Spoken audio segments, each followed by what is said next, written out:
पहाड़ो ठंडो पानी सुन कति मीठी बाणी। पहाड़ो ठंडो पानी सुन कति मीठी बाणी। छोड़नी न लागनी हाय छोड़नी न लागनी। तो इंतज़ार ख़त्म हुआ, फिर से हमारी आद ऐतिहासिक कालीन की भाग 5वीं सीरीज आ चुकी है। इससे पहले हमने आद ऐतिहासिक काल में कुछ अभिलेखीय साक्ष्यों के बारे में पढ़ा था और आज हम यहां से आगे इस वीडियो को पढ़ने वाले हैं। आने वाले उत्तराखंड पुलिस, पटवारी, लेखपाल आदि सभी परीक्षाओं के लिए इम्पोर्टेंट होने वाली यह वीडियो। आइए आज की वीडियो शुरू करते हैं।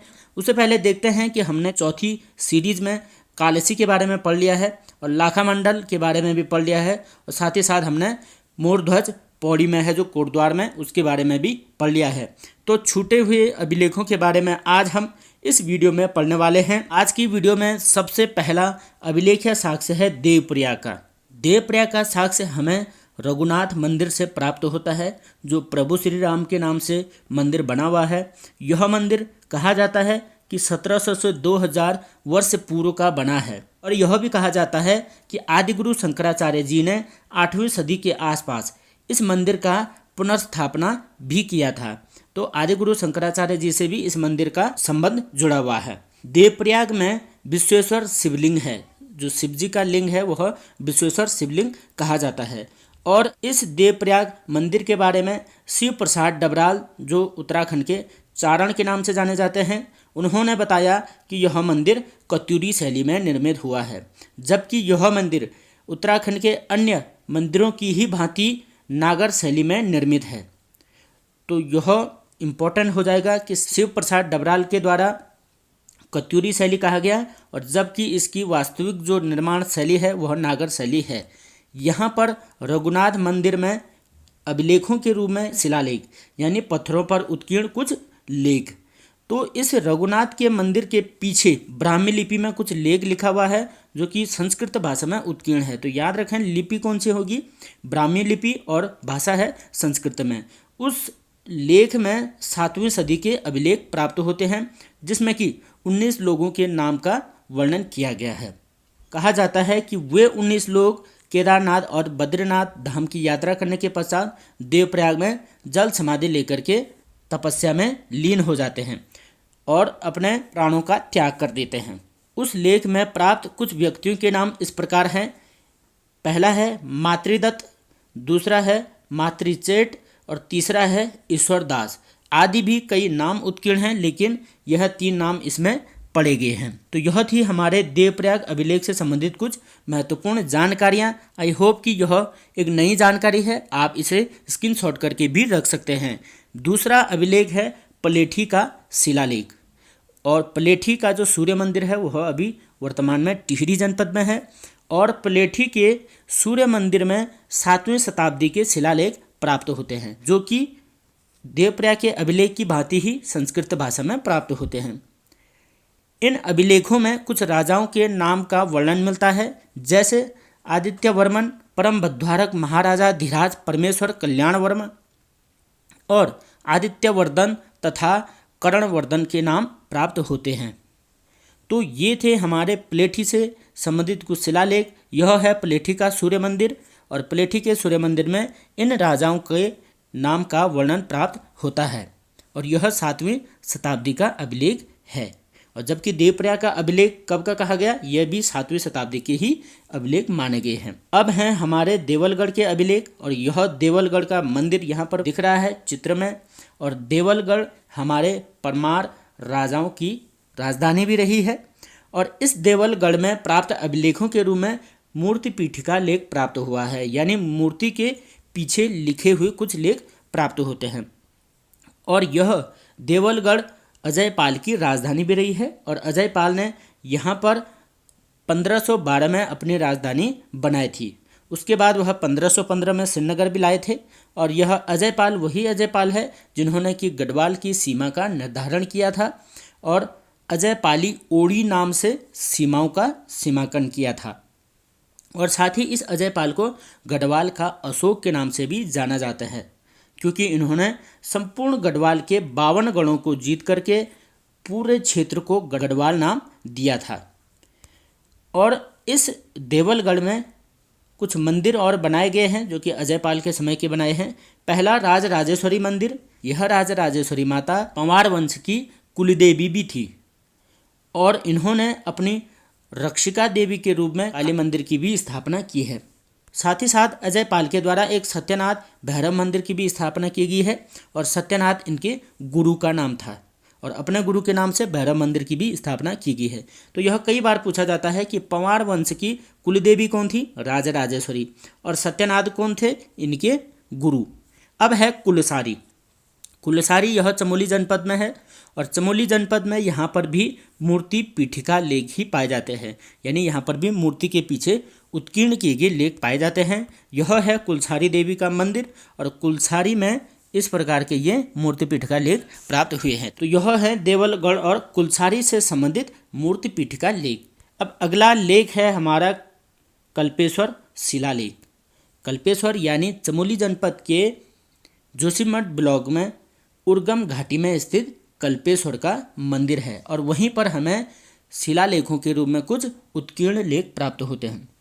यहाँ पर कल्पेश्वर के मंदिर में गुफा की दीवारों पर अभिलेख अंकित किए गए हैं। तो यह है कल्पेश्वर की गुफा और यहाँ पर महादेव का मंदिर है और महादेव के मंदिर के साथ ही वहाँ पर दीवार पर कुछ उत्कीर्ण लेख भी प्राप्त हमें होते हैं। कल्पेश्वर मूल रूप से शिव भगवान का मंदिर है और यहाँ पर शिव के जटाओं की पूजा की जाती है और पंच केदारों में से एक प्रमुख केदार भी इसे माना जाता है।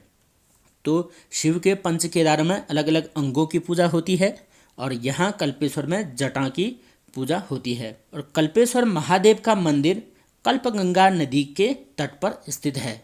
इम्पोर्टेंट क्वेश्चन हो सकता है कि कल्पगंगा नदी कहाँ है, तो कल्पगंगा नदी जोशीमठ के उर्गम घाटी में स्थित है। इस कल्पगंगा नदी का प्राचीन नाम हिरण्यवती भी कहा गया है। अब अगला है सुमाड़ी। सुमाड़ी यानी वर्तमान में यह सुमाड़ी पौड़ी का एक ग्राम है। सुमाड़ी व मुनि की रेती वीरभद्र, यानी मुनि की रेती ऋषिकेश में है, वीरभद्र में, और सुमाड़ी हो गया पौड़ी में। यहाँ पर कुछ मुद्रा लेख प्राप्त हुए हैं। 1972 में पहली व दूसरी शताब्दी के 44 स्वर्ण मुद्राएं प्राप्त की गई हैं। कहाँ से? सुमाड़ी और मुनिकिरेती ऋषिकेश से, वीरभद्र ऋषिकेश से। तो यह थी सुमाड़ी से संबंधित जानकारियाँ। और यहाँ पर याद रखें कि 44 स्वर्ण मुद्राएं कहाँ से प्राप्त हुई? सुमाड़ी से हुई है। और कब हुई है? 1972 में। और किस समय की यह थी? तो पहली और दूसरी शताब्दी की स्वर्ण मुद्राएं थी। अब यह है एक बहुत महत्वपूर्ण अभिलेख, इससे संबंधित कई प्रश्न एग्जाम्स में पूछे जाते हैं। यह है हमारा गोपेश्वर का त्रिशूल लेख। गोपेश्वर यानी चमोली जनपद का मुख्यालय। और यहाँ पर त्रिशूल पर उत्कीर्ण 2 प्रकार के अभिलेख हमें मिलते हैं। पहला अभिलेख मिलता है शक्ति लेख, जिसको कि 6वीं सदी का माना गया है। और इस 6वीं सदी के त्रिशूल लेख में नाग राजाओं का वर्णन किया गया है। वही नाग राजा जिनके मंदिर की पिथौरागढ़ में वासुकी नाग, बेरी नाग आदि नामों से जाने गए थे। और इस लेख की जो लिपि है वह है ब्राह्मी लिपि और भाषा संस्कृत। तो संस्कृत में लिखे गए अभिलेख गोपेश्वर के त्रिशूल लेख में प्राप्त होते हैं। और इस त्रिशूल लेख में कुल 5 नाग राजाओं का वर्णन भी प्राप्त होता है। और उन 5 राजाओं में सबसे महत्वपूर्ण था नागपति नाग।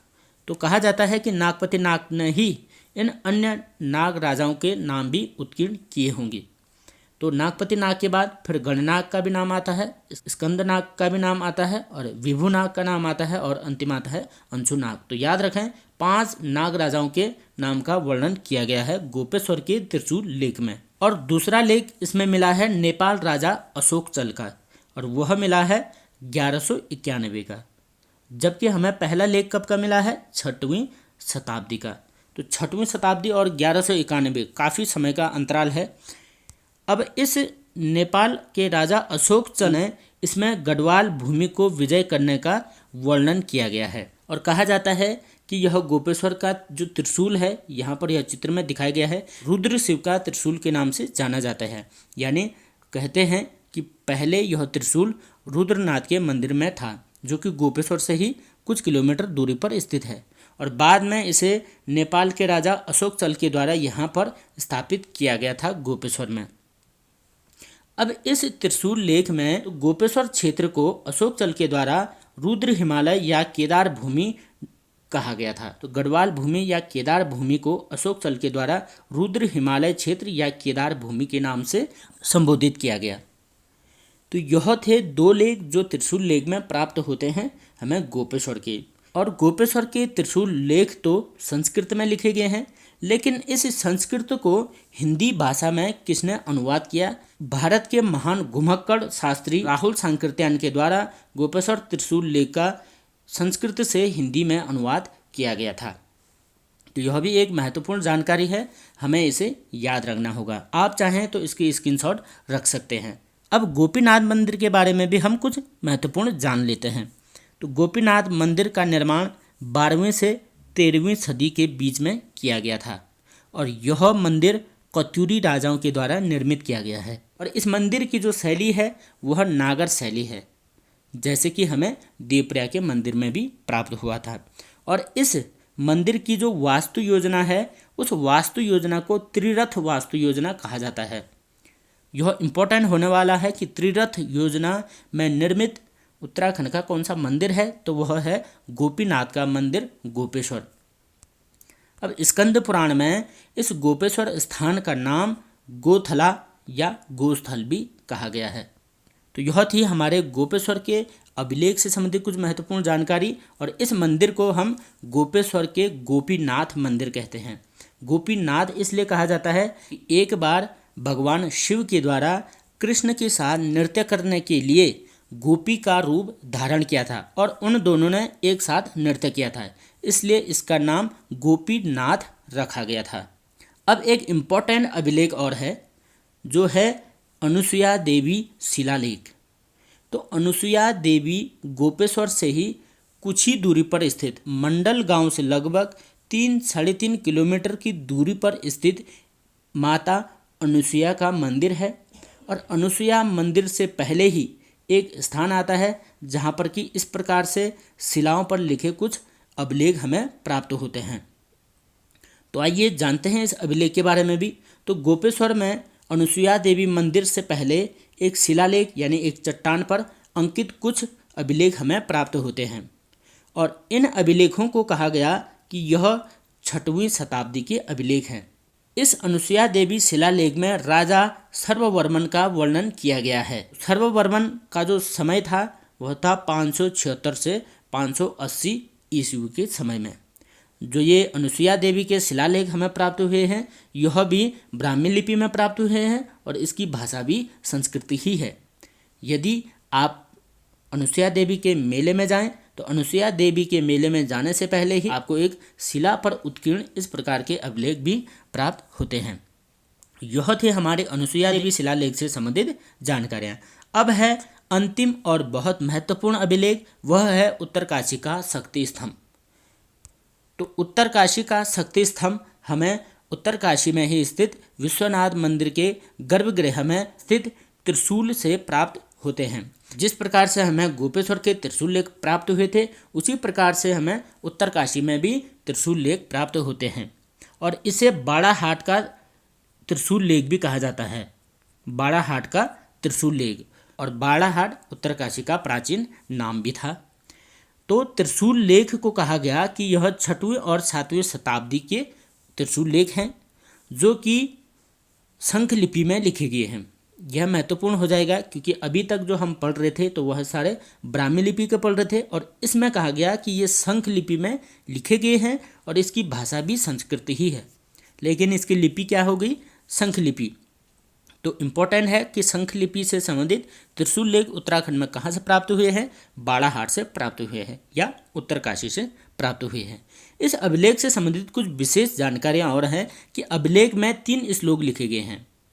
जो अभिलेख हमें त्रिशूल में प्राप्त हुए हैं उसमें 3 श्लोक लिखे गए हैं जिसका निर्माण कहा जाता है कि सम्राट गणेश्वर के पुत्र श्री गुह ने करवाया था। इन 3 श्लोकों में गणेश्वर पुत्र श्री गुह ने अपने पिता और अपना वर्णन दिया है। तो यह थी कुछ सूक्ष्म जानकारियाँ त्रिशूल लेख बाड़ाहाट से संबंधित या उत्तरकाशी से संबंधित। और उत्तरकाशी में ही कुछ अन्य अभिलेख भी हमें प्राप्त होते हैं। तो वह अभिलेख एक तो विश्वनाथ मंदिर के अभिलेख से प्राप्त होते हैं, और जहाँ पर कि यह त्रिशूल लेख भी है, और दूसरा होता है परशुराम मंदिर का शिलालेख जो कि उत्तरकाशी में ही स्थित है।